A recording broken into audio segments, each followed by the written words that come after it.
55 이 질문에는 어떻게 되어 있냐? 제3계명이 금하는 것이 뭐냐?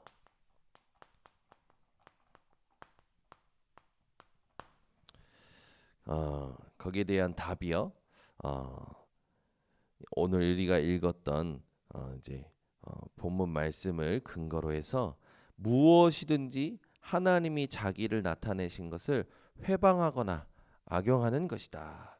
3계명 나 외에 내 이름을 망령되이 일컫지 말라 하는 그 부분에 금하는 것이 하나님의 이름이 모독받고 또 남용되는 것 거기에 대해서 금한다라고 이렇게 얘기가 나오는 거죠. 그러면서 56에는 질문이 뭐라고 돼 있냐? 제3계명에 동반되는 사려되는 것이 뭐냐? 하나 더 우리가 생각해야 될 것이 뭐냐? 지켜야 될 것이 뭐냐라는 거죠. 그래서 제3계명의 질문이 우리에게 주시는 지켜야 할 것. 단순히 여호와의 이름을 망령되이 일컫지 말라 이거를 넘어서서 지켜야 될 건 뭐냐? 그 이유가 뭐냐? 이 계명을 범하는 자가 비록 사람에게는 형벌을 피할지라도 주 우리 하나님은 저희로 하여금 그 의로우신 심판을 피하지 못하게 하시는 것이다. 이렇게 답이 되었어요. 소요리를 통해서 우리가 확인할 게 있습니다. 이 소요리가 만들어졌던 당시 상황을 조금 생각해야 돼요. 이걸 점검을 해야겠죠. 소요리가 생긴 거는 17세기, 18세기 이 사이에 생겼습니다. 17세기에 웰리스라는 사람 신학자를 중심으로 이제 이 웨스터민스터 신앙 고백서가 이제 정리되기 시작했죠. 18세기에 파머라는 사람을 통해서 더 보완이 됩니다. 종교 회의를 통해서 이게 통과가 돼요. 그리고 의회에 통과가 되면서 제정이 되고 모든 사람에게 신앙 고백서로 이제 전달이 되죠. 이런 시대의 상황 속에 우리가 뭐 장점이라면 이런 중심을 가지고 하나님 앞에서 이 신앙 고백 이것을 전달하고자 했던 중요한 부분이 있었다라고 볼 수 있지만 이게 약점이 있습니다. 이걸 우리는 더 잘 봐야겠죠.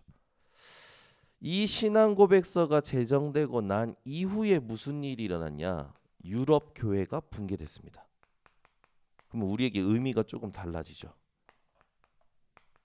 엄청난 신앙 고백서가 제정되고 난 이후에 교회가 붕괴됐다라는 거예요. 여기에 대해서 우리는 의미가 있습니다. 의미가. 첫 번째, 이때에 종교 개혁이 일어나게 됩니다.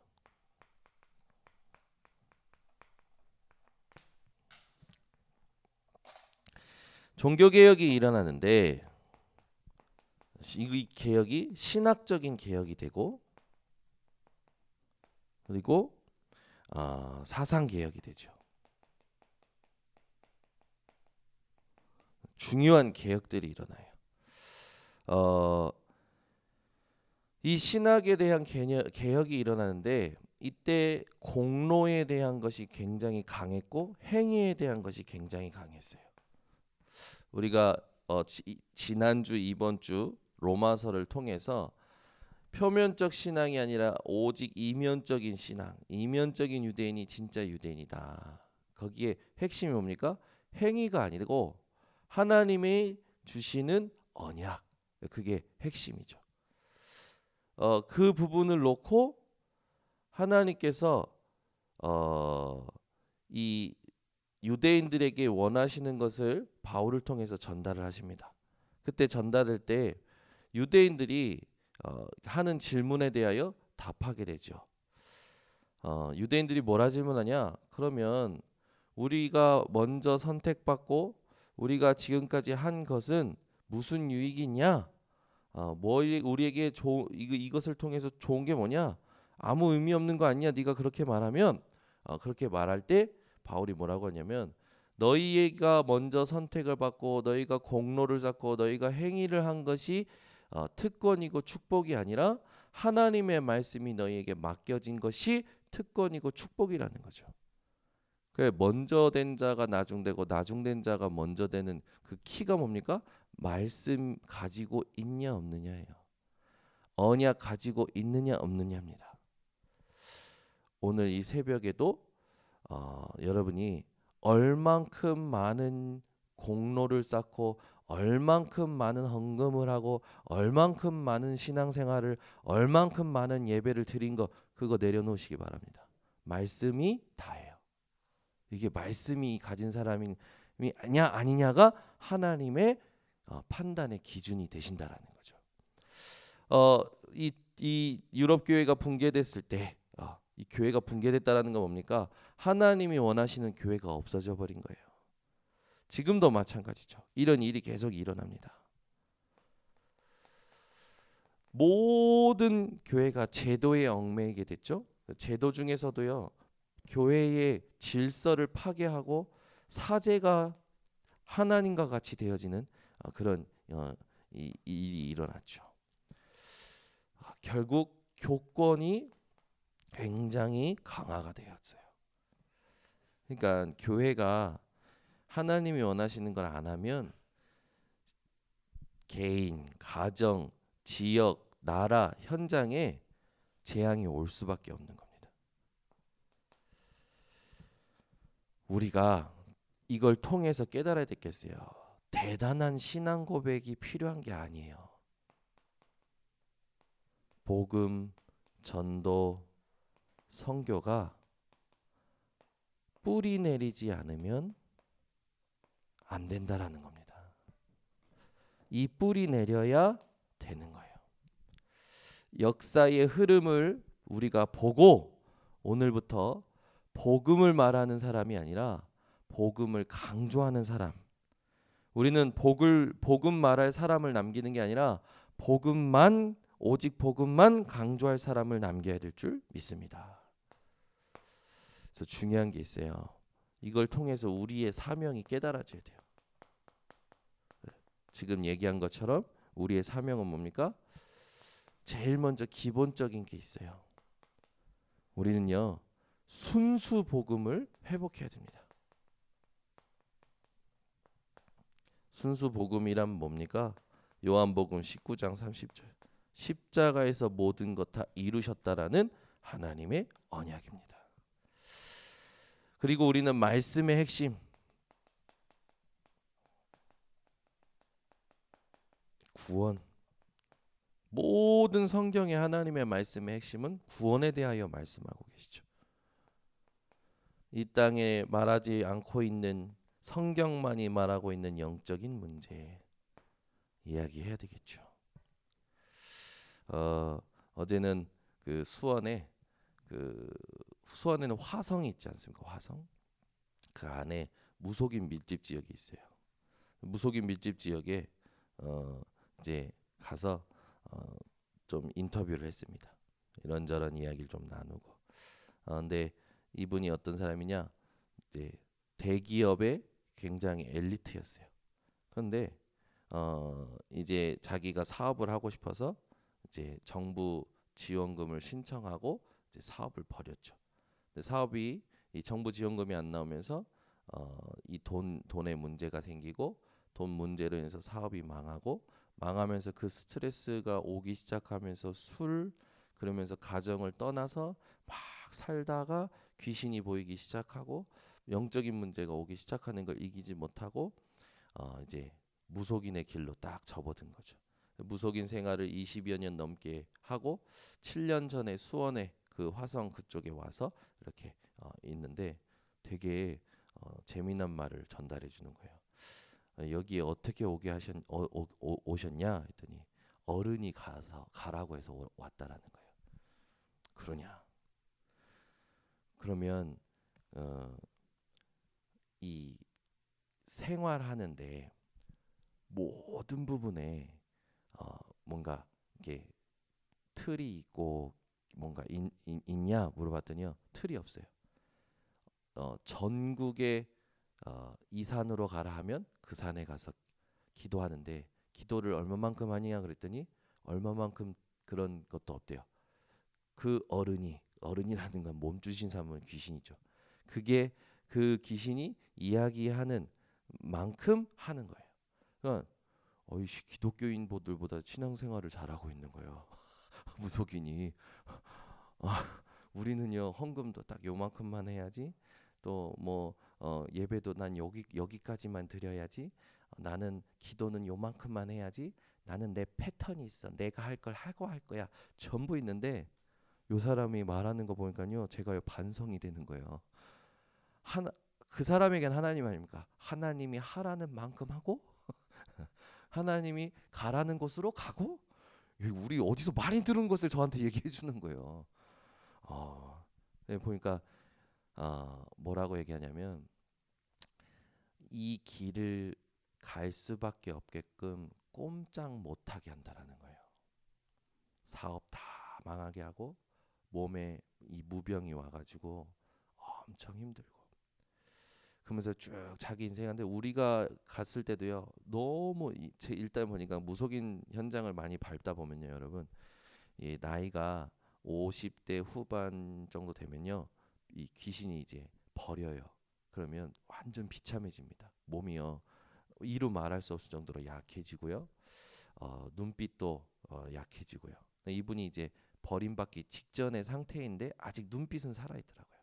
그래서 뭐라고 얘기하냐면 언제가 가장 행복하냐 봤더니 진짜 죽을 수밖에 없는 사람인데 병원에서 안 된다고 했는데 가족들이 울면서 팔로 물어잡고 뭐 이렇게 붙잡고 늘어지길래 그래 좋다 해보자 해가지고 이렇게 살아났대요. 그걸 얘기한대요. 얼굴에 자부심과 행복과 감사와 그 희열을요. 이미 시간이 지난 건데도 불구하고 거기에 대한 어떤 그 자부심을 가지고 얘기를 하는 거예요. 근데 너무 불쌍한 거예요. 그 모습이. 자기는 지금 모습은 보잘것없는데 그걸 가지고 이제 보람을 느낀다고 얘기하죠. 어떤 것도 비할 수 없는 기쁨이다. 이렇게 얘기를 해요. 자기는 와이프랑 아이랑 전부 멀어지게 됐고 기도할 때마다 어떤 기도가 나오냐 기도 제목이 있다면 업보를 소멸해달라. 무속인 세계에서는 그런 게 있대요. 부모의 죄가 부모의 한 말이 자녀에게 내려간다. 그래서 눌려 있는 거죠. 나의 업보 때문에 내 자녀가 망할까 봐. 자녀는 만나지도 못하고 이미 헤어졌는데도 불구하고 자기에게 와 있는 영적인 문제가 무엇 때문에 와 있는지 모르니까 계속 잡혀 있는 거예요. 참 불쌍해요. 영적인 문제가 뭔지 모르면. 또 어제 수원역에 저는 그렇게 집창촌이 그렇게 밀집해 있는 줄 몰랐어요. 우리 외국인들 데려갔거든요. 프랑스인, 브라질, 일본, 미국 이분들이 다 놀래가지고 제 창녀촌이니까 쭉 도는데요. 그 대낮에 들어갔고요. 저희가 거의 낮에도 아니에요. 12시 이전이었으니까 12시 이전에도 있는 거예요. 근데 저 깜짝 놀랐어요. 젊은 여자부터 나이 많은 여자까지 다 있는 거예요. 이 보니까 또 기사를 찾아보니까 수원역의 그 집창촌에 설날 추석 때 사람들이요 이 남자들이 줄을 서서 대기표를 끊고 줄을 서서 기다리면 돼요.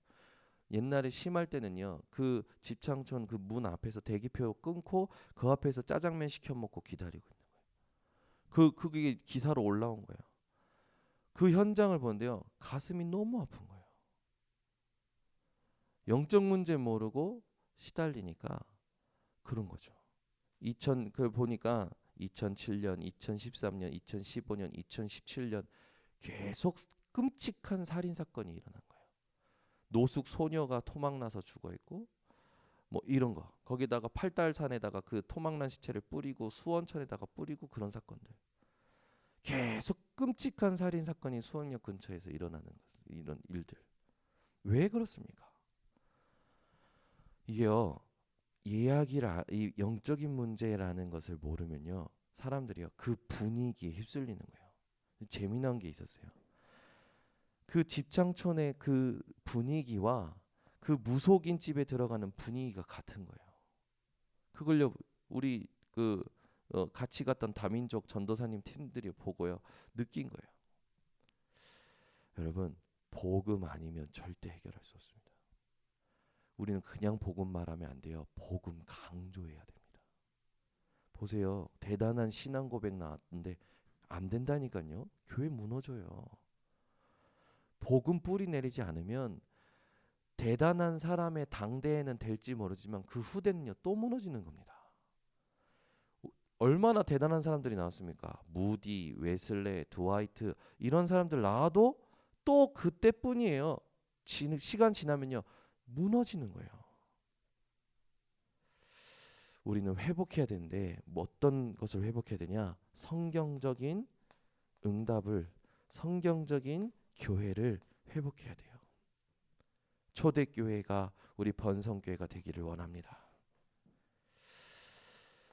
우리는 그냥 복음 운동이 아니라 오직 복음 운동해야 돼요. 가서 현장 보면요 이루 말할 수 없을 정도로 비참합니다. 우리는요 진짜 전도 운동을 지속할 조직을요 제대로 만들어야 돼요. 프로그램으로 틀로 만들면 안 됩니다. 전도 운동이 일어날 수밖에 없는 하나님이 원하시는 방법을 가지고 있어야 돼요. 선교 조직도 마찬가지죠. 얼마나 감사합니까? 이번에 선교대회 끝났는데 코로나라고 전국에서 못 모이고 전 세계에서 못 모이는데도 불구하고 온라인으로 여러 타운으로 해가지고 모인 숫자가 5천여 명이 모여서 하나님의 중요한 응답의 흐름을 확인하게 됐죠. 복음은요 어떤 누구도 막을 수 없습니다. 우리는요 사도행전 13장, 16장, 19장에 있었던 선교를 회복해야 됩니다.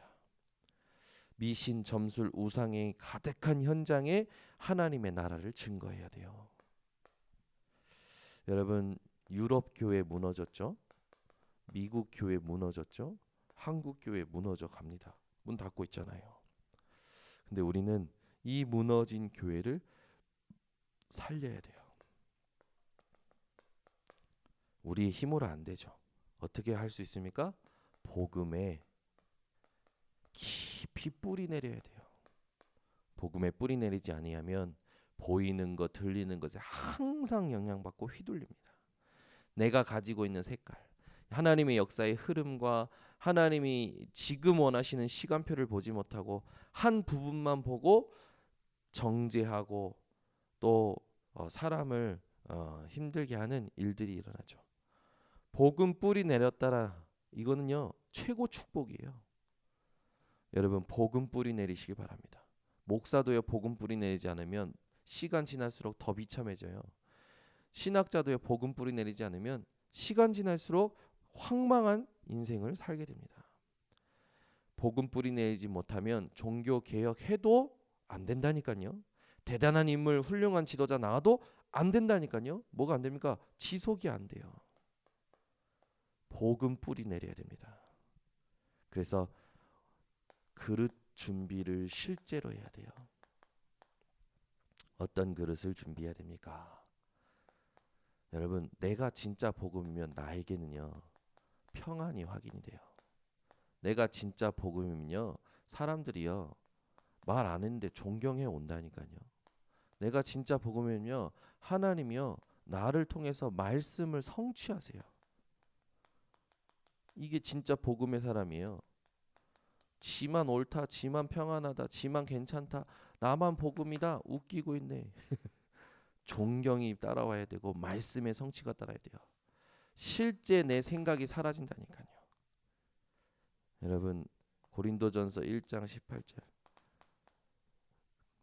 그 로마에 속국된 이스라엘 유대인들 또 로마 사람들이요 초대교회를 미련하게 봤겠죠. 그러나 십자가의 도가 구원 얻을 자에게는 하나님의 능력이지만 멸망받을 자에게는 미련한 것으로 보이는 겁니다. 미련하게 보는 자들은 어떤 자들입니까? 멸망받을 자들이에요. 우리에게 오직 중요한 것은 십자가의 도, 그 주인공 대신 예수 그리스도뿐입니다.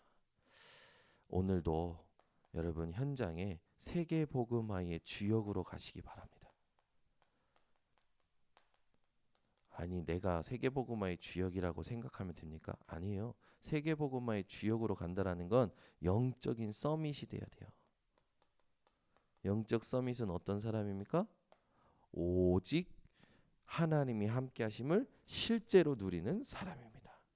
그래서 여러분 오늘부터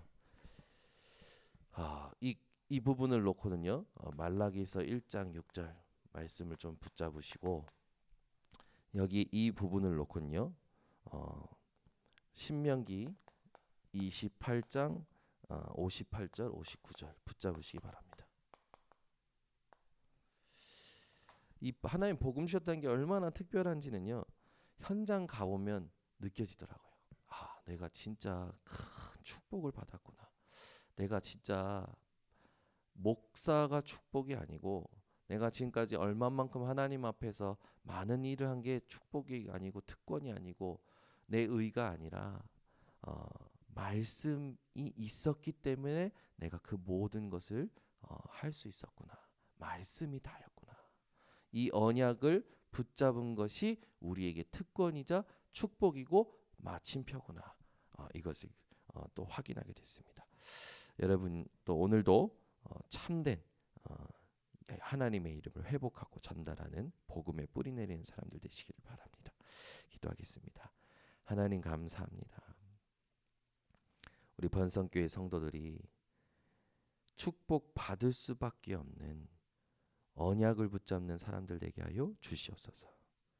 우리가 얼마나 착실하게 성실하게 예배를 드리고 공로를 쌓고 행위를 한 것이 우리의 특권 축복이 아니라 하나님의 말씀이 있으셨기 때문에 하나님의 말씀의 임재가 모든 것이기 때문에 가능했음을 고백하게 하여 주시옵소서.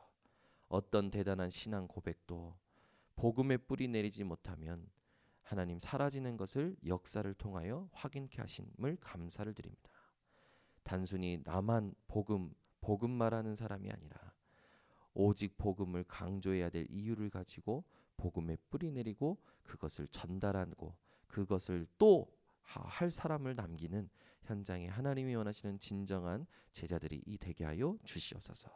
그래서 이번 주 강단 말씀처럼 이 땅의 모든 것이 헛된 것을 알고 내가 하나님을 섬긴 것도 헛되다고 고백했던 솔로몬처럼 오직 하나님만 참되심을 알고 오직 하나님만 말하며 그 이름을 높이고 복음의 뿌리 내리며 복음의 강조를 함께할 자들을 세우는 우리 모든 전도 제자들 되게 하여 주시옵소서.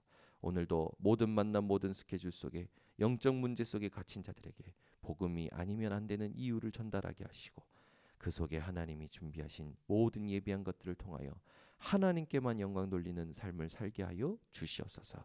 지금은 만왕의 왕이 되신 예수 그리스도의 은혜와 하나님의 지극히 크신 사랑과 성령의 충만하심이 오늘 이 아침에 여호와의 이름을 온전히 회복할 제자들 머리 위에 지금부터 영원토록 항상 함께 있을지어다. 아멘.